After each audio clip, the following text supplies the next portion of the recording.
Welcome to this week's episode of the Readout LOUD, a weekly biotech podcast from STAT. I'm Meg Terrell. I'm Adam Feuerstein. And I'm Damian Garde. It's Thursday, June 8th, and here's what we're going to talk about this week. Merck is suing the federal government over a law that would allow Medicare to negotiate certain drug prices, calling the policy, quote, tantamount to extortion.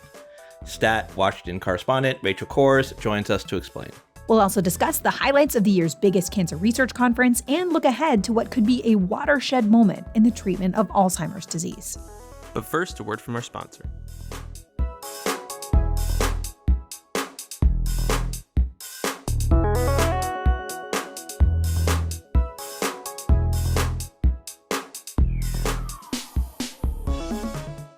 What does operational inefficiency look like in clinical trials? For sponsors, it means lagging patient recruitment and no way to see enrollment barriers. At research sites, it looks like manual paperwork jamming the enrollment process.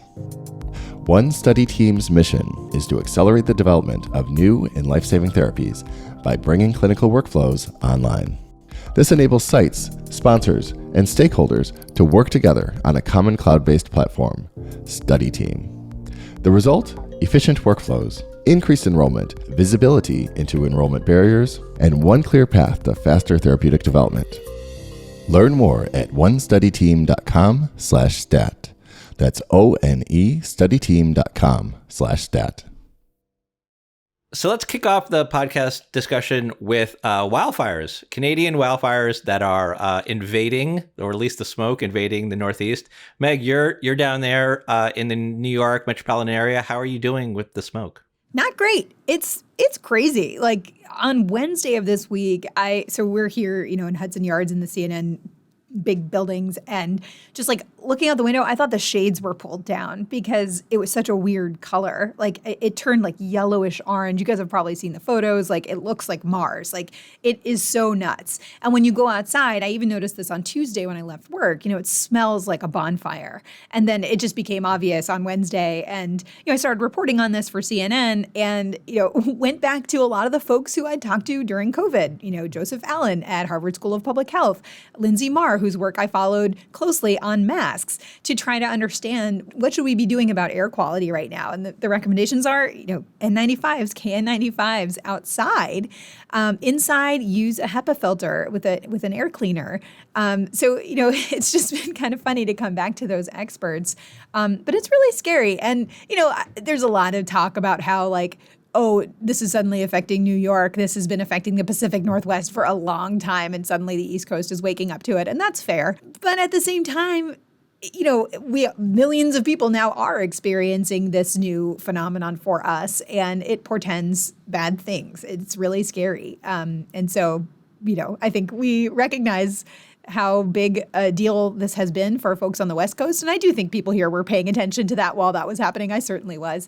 But, it's really scary. And so far, we haven't heard about a huge uptick in ER visits. That could change over the next few days. I was talking with Marshall Burke at Stanford, actually, about this, who's done some work looking at the impact on emergency department visits from wildfires in California. And what they found is that, unsurprisingly, during high smoke days, respiratory visits tick up, but overall visits actually tick down, and more so the higher the smoke gets because people stay inside. So people are not going to the emergency department for as many other reasons, things like car crashes, for example, because people aren't driving as much. So we'll see if that pattern starts to take shape on the East Coast too. Are you guys feeling it up there in Boston at all, Adam? It was bad. Well, I don't want to say it was bad because it was certainly not anywhere close to as bad as you're experiencing down there. I mean, we sort of had some moderate effects earlier this week, but by the middle of the week, it had kind of cleared out. But you can definitely smell the smoke. So understanding this is not a meteorology podcast, if meteorology is even the correct discipline.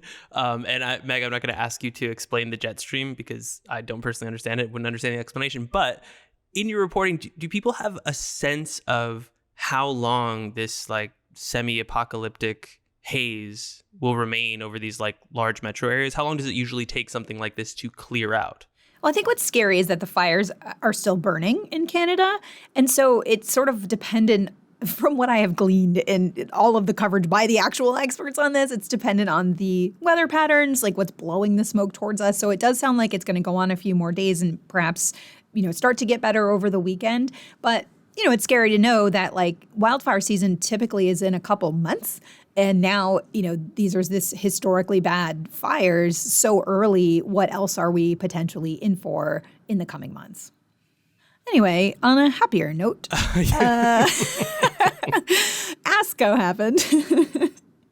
Adam, you were in Chicago where the air quality, I assume, was better, although there was a Taylor Swift concert as well. So I don't know what the confluence of all of that was. But what were the biggest takeaways from the conference?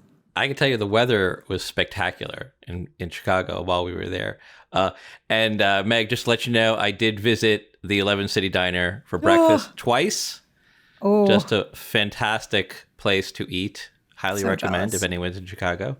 Thought of you while I was there, Meg.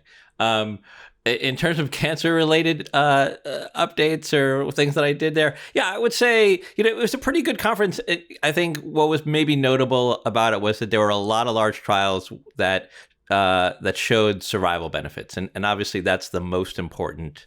That's the most important finding or an outcome that you can get in a cancer study. You want to see drugs that help patients live longer. And I think there were many of those, and probably the most noteworthy one that my colleagues Matt Herper and Angus Chen wrote about was the AstraZeneca lung cancer drug, the targeted lung cancer drug called Tagrisso, which reduced the risk of death in a study in early stage lung cancer patients by just over 50%. So that was a really significant finding, not only for the magnitude of the benefit, this 50% risk reduction in death, but also in the fact that this is the patient population in the study was an earlier stage lung cancer patient population, and that's that shows how a lot of these drugs are being moved into earlier stages of the disease, which again is noteworthy.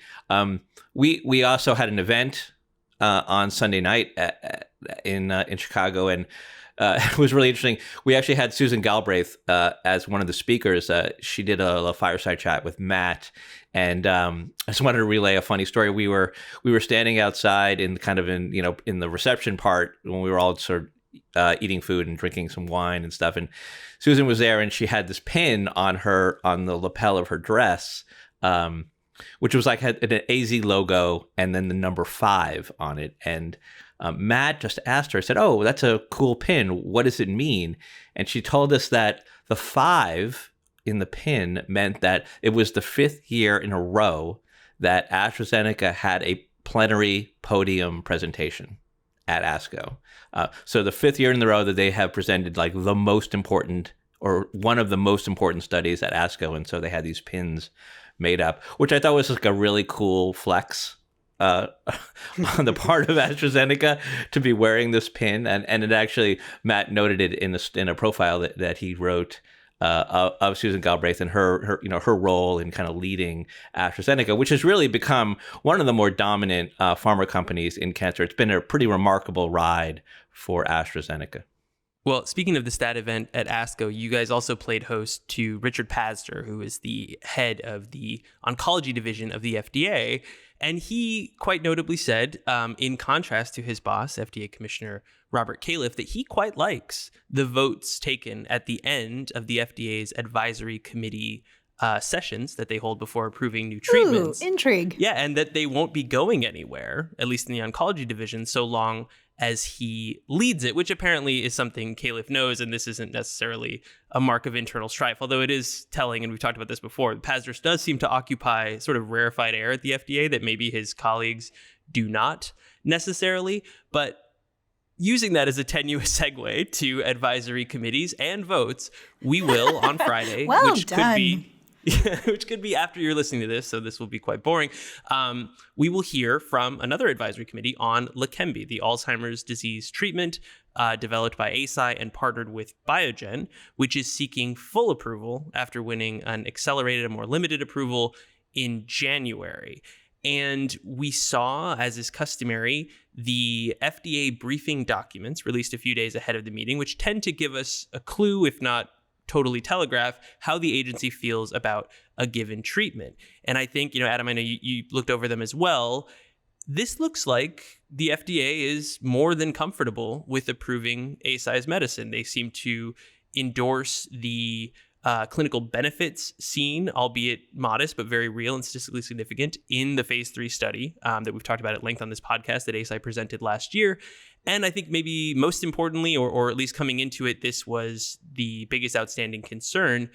FDA reviewers did not seem overwhelmingly alarmed with the potential safety risks of this drug, which has led to, as all drugs in its class have, swelling of the brain that can lead to hemorrhages in some cases. And while most of those resolve, there were 2 deaths in the open label extension, sort of after the randomized part of the study with this drug, which was the cause of some concern. It's been picked apart to a great degree, but I guess the takeaway from the FDA was that it was not the kind of thing that they viewed as something that would stand in the way of giving this drug full approval. Of course, we'll find out how things play out with the panel on Friday, and we'll find out how things play out with the FDA about a month from now when they render a final decision. But at least based on what we learned this week, it seems to be a fairly undramatic process going in here, which is in stark contrast, of course, to the last Alzheimer's drug that went before this panel in the form of Aduhelm, which we do not need to dredge up right now. Yeah, I think maybe the only surprise from the FDA briefing documents, Damien, was just the fact that there really wasn't anything in there that rung any alarm bells for us. I mean, I think we were maybe expecting to see some criticism or maybe some significant questions about safety related issues around brain bleeds and the like. But I mean, those issues have been identified, and I don't want to downplay those concerns because I think they're real, and they're also somewhat addressed already in the drugs label. But there wasn't anything. I guess there wasn't anything new. There wasn't any. There was no analysis of either the data from the large clinical trial or even from sort of post study open label data that the agency or the companies have collected. There wasn't anything in there that raised any significant new concerns. And so, again, we're recording this on Thursday, and the panel is tomorrow on Friday. I expect the vote to kind of endorse or fully endorse the final approval of Leqembi, and it's likely to become the first fully approved or finally approved treatment for Alzheimer's.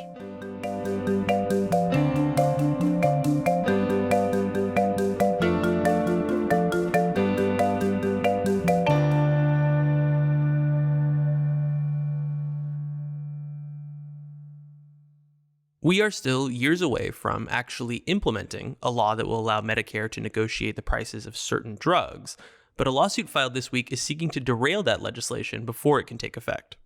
Merck is suing the federal government over the provision in the Inflation Reduction Act that covers pricing negotiation, marking the first major legal challenge to what has been a banner legislative victory for Democrats and the Biden administration. Stat Washington correspondent Rachel Cohrs has been covering this issue, and she joins us now to talk about it. Rachel, welcome back to the podcast. Thanks for having me.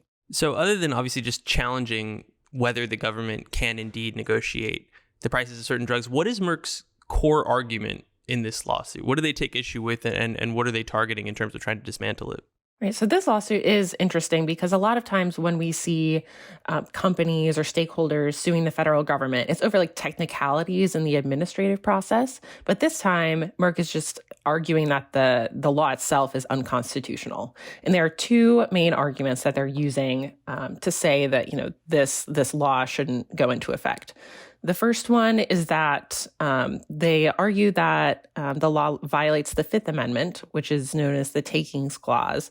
And essentially what they're saying is that because the IRA allows Medicare to demand a better price from drug makers, and they're arguing that they're forced to take that price, that is the same thing as the government taking their property, which is the drugs, and forcing them to sell it below a market rate, which they are saying means that they aren't, quote, like justly compensated for their products, which means it's unconstitutional.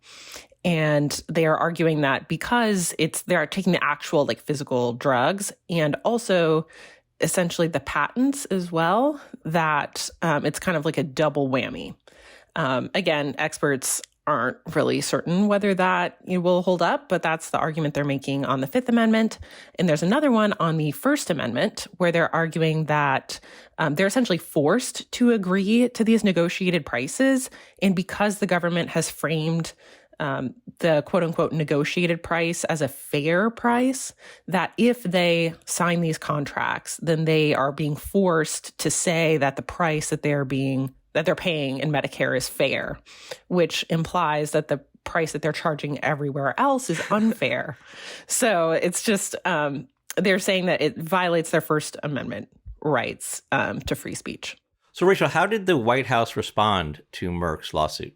The White House, took a pretty narrow reading of the Constitution and said basically there's nothing in the Constitution that disallows Medicare from negotiating better drug prices. And I think that's, we don't usually see a lot of response from agencies or the White House. Wasn't very substantive. It was only about a paragraph. So I think we'll see more of the legal arguments laid out when those briefings come in. So Merck noted in a statement along with the filing the lawsuit in a media statement, they said they're prepared to take this all the way up to the Supreme Court. So do experts think Merck has a chance of actually winning here? The experts that I've talked to and my colleague Ed Silverman have talked to don't really think that they have a good argument here. I will say on the Fifth Amendment patent issue, the Supreme Court hasn't really ruled whether the takings clause can apply to patents. So that is kind of uncharted territory. So it is very possible that an issue like that could, go all the way up to the Supreme Court. But I wanted to read a quote by Eric Gordon, who's a professor at the University of Michigan. Also the best quote machine in the entire world, let's be honest. Yeah. So his take was that there are better odds that Elizabeth Holmes wins MedTech Innovator of the Year than that Merck wins its lawsuits. So that's just one person's take. We'll see how things play out, but that's good kind quote, of Eric. Good quote. The tone. Yeah. So this is maybe neither here nor there, but the lawsuit is very colorfully written. Merck's attorneys say the IRA is a, quote, dystopian parody of negotiation being in scare quotes there, that has conscripted companies to legitimize government extortion, end quote, and, quote, coerces manufacturers to smile, play along, and pretend it's all part of, scare quotes, fair and voluntary exchange. Is there anything to read into in that theatricality? Like, this is a lawsuit that accompanied a press statement from Merck. This is obviously something that the company and its attorneys knew would get a lot of attention, that we would be reading in detail and talking about in forums like this and writing about all over. Is the fact that they just put that extra mustard on the diction, does that suggest that, part of the goal is a little bit to change the public narrative in addition to whatever happens in the courts? Certainly, I think so. They drug makers in general have spent the last, 2-3 years getting beat up on by Democrats. And I think they felt like their message wasn't getting across. Nobody was listening to them. Nobody believed them. And I think they certainly saw this as an opportunity where there would be a lot of coverage. So I think they went all out and as dramatic as possible. And I think it's just a symptom of this pent-up frustration by the drug industry that, they don't believe this program, will benefit innovation. They're complaining about R&D costs. I think there's just a lot of these arguments that they really want to amplify with this lawsuit. And there certainly could be future lawsuits too. I mean, Merck is one, but there are, 10 drugs that could be selected the first time around if this goes forward. So there certainly are other opportunities for drug makers to get involved as well. So, Rachel, what are some of the potential end games here? So, what comes next in this lawsuit? What Merck is trying to do here is delay the selection of negotiated drugs or delay them having to sign a contract to agree to the negotiation process. So right now, the timeline that's laid out in the law, HHS is supposed to put out their list of 10 drugs that are going to be the guinea pigs for this negotiation process by September 1st. And I think that is why Merck filed now, to try to get some sort of delay of that process. And I want to say it's 30 days after the selection is kind of when drug makers would have to sign an agreement to kind of enter those negotiations. So I think they're trying to at least slow that process down, if not stop it entirely. Well, as you just mentioned, Rachel, there may be other drug companies that jump in here. We heard Biogen's CEO at the Bio Conference suggest they may be considering a lawsuit, which I actually realized from seeing a tweet from our friend and colleague, Allison DeAngelis. What do you expect to see from the rest of the industry? And then something I also really wanted to ask you in particular about, because you've been so insightful into what's going on with pharma, the lobbying group. Should we read into anything into the fact that, it's individual companies and one individual company that's filing this lawsuit and not pharma leading the charge? Like, to me, I wondered, does that suggest pharma is kind of losing its hold as like the tip of the spear? Well, I will say that it is interesting that pharma wasn't at least a party to this lawsuit to me. I think in terms of standing, usually a plaintiff in a lawsuit has to prove like demonstrable damages to their actual company to, have standing to pursue a lawsuit like this. And I think Merck, because, they manufacture a drug that's kind of one of the first ones up potentially for this program, I think their argument for standing is pretty straightforward, and it's less so for a trade group. Not saying that pharma couldn't be a party to litigation later on, but I think there is just a lot more negotiations that have to go on within the organization because, there are so many different companies in pharma. Each of them have different effects to their portfolios from this law that I think it just takes longer to get consensus within an organization like pharma. Whereas Merck, if they feel like they want to fund it by themselves, they have standing, it may be in their best interest to go it alone. I wonder, stepping back, Rachel, were you surprised to see this lawsuit at all? Oh, not at all. I think I wrote my first story about the takings clause in mid-August of last year, wow. Right after this passed. So we were fully expecting this and fully expecting the arguments that Merck made too. There were not a lot of surprises here. I was surprised because I had not written about the taking clause. I had to look up the Fifth Amendment because I always think of it like a plead the Fifth. I'm like, Merck's pleading the Fifth? Like, what? And so I had to understand it, but I get it. And you explained it very well.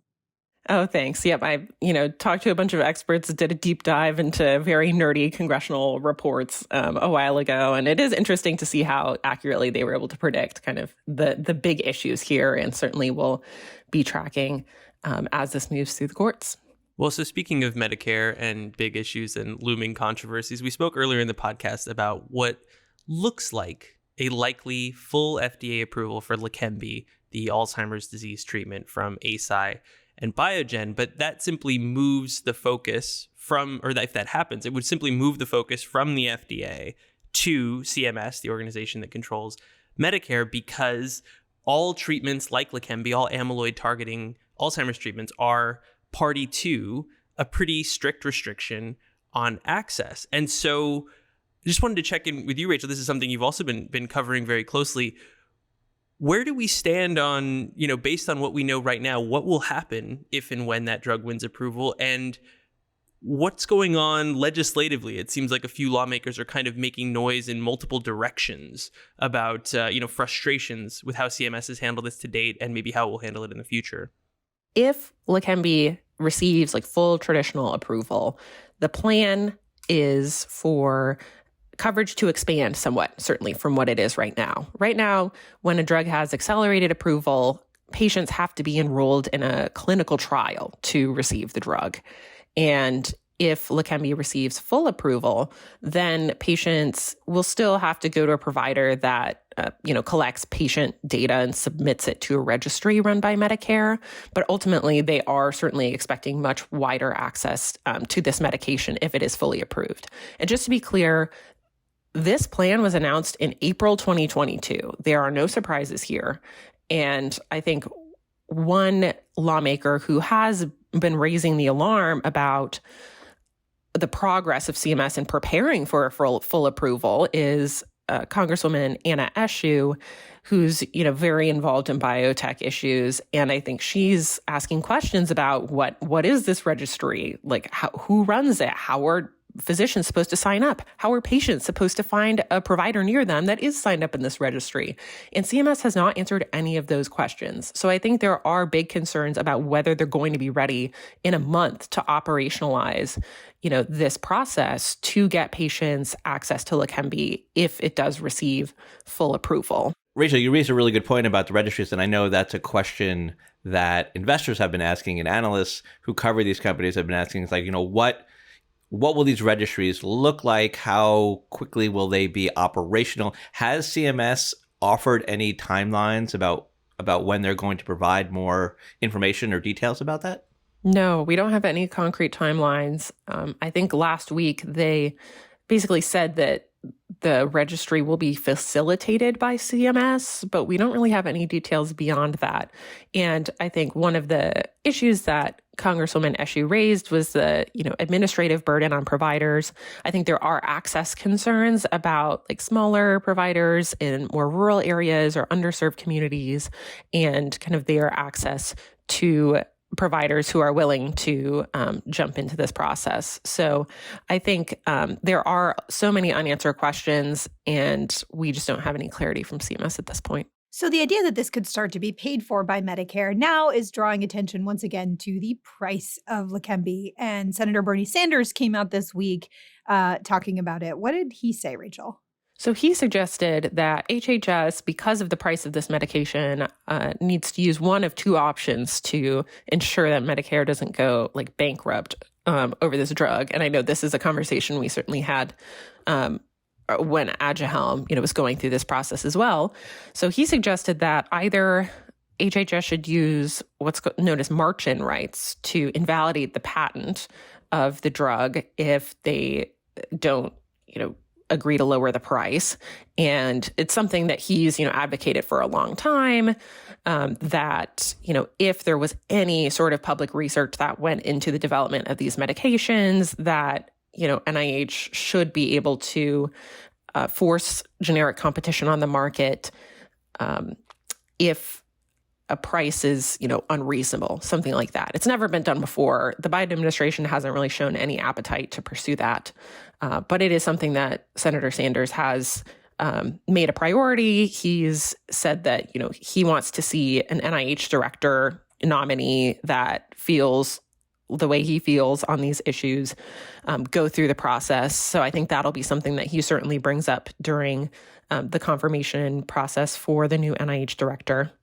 And the second option that he proposed was doing some sort of demonstration project through the Centers for Medicare and Medicaid Innovation to kind of pay for this drug differently or at a lower rate than Medicare pays for other drugs. Again, would be unprecedented, would be incredibly aggressive. Just from where I sit, I don't think that either of these actions are particularly likely. But Senator Sanders now is chairman of the Health Committee in the Senate and has a bully pulpit, and he is using it. And Rachel, just to clarify, through the Inflation Reduction Act, Medicare doesn't have the right to negotiate the price of Leqembi at this point, right? No, it would be several years after it's on the market before Medicare could get involved. At some point, it could get involved, but it's going to be nearly a decade, I think, before that happens. So Medicare is kind of stuck paying the price that the companies dictate right now. And I will say, Senator Sanders has dragged CEOs before his committee for other disease areas. So certainly if this becomes a bee in his bonnet, then we could see some further accountability measures in Congress for the price of this medication as well. Well, Rachel, thank you as always for joining us. Thanks for having me.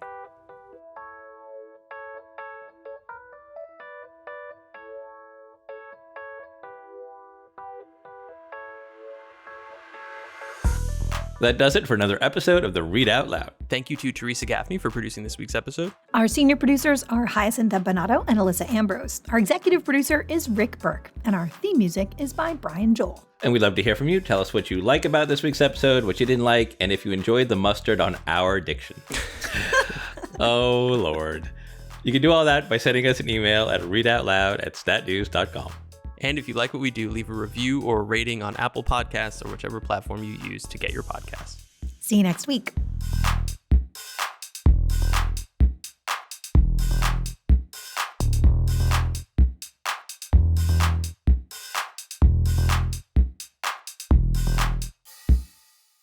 I really relished that outro. It was so great to catch up with you guys.